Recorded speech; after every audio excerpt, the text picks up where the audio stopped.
சொல்வாரு, ஆத்துமாவே நீ ஏன் கலங்குற, ஏன் எனக்குள்ள தியங்குற, நான் நம்புகிறது என்ன பண்ணும், அவராலே வரும். ஹல்லேலூயா.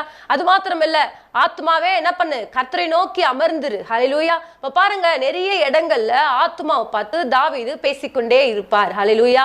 என்ன சொல்றாருன்னா, நான் கர்த்தருக்கு காத்திருக்கிறேன், ஆத்மாவே நீ என்ன பண்ணு, கர்த்தரை நோக்கி காத்துரு. ஹல்லேலூயா. அப்ப இந்த அநேக நேரங்கள்ல இந்த ஆத்மா தேவனை நோக்கி காத்திருக்காது. ஆகவேதான் ஆத்மா பார்த்து என்ன பண்றாரு, அநேக இடங்கள்ல பேசிக்கொண்டே இருக்கிறார். இன்றைக்கு கூட நீங்கள் கூட என்ன பண்ணணும், இந்த ஆத்மாவில்தான் கர்த்தரை தேட வேண்டும். இன்றைக்கு நாம் என்ன பண்றோம், அவர்கள் உதடுகளால என்னை கனம் பண்ணுகிறார்கள், அவர்கள் உள்ளமா என்ன பண்ணா எனக்கு தூரமா இருக்கிறது. ஹல்லேலூயா. அப்ப என்னன்னா, நம்முடைய உள்ளம் தேவனுக்கு தூரமா இருக்கிறது.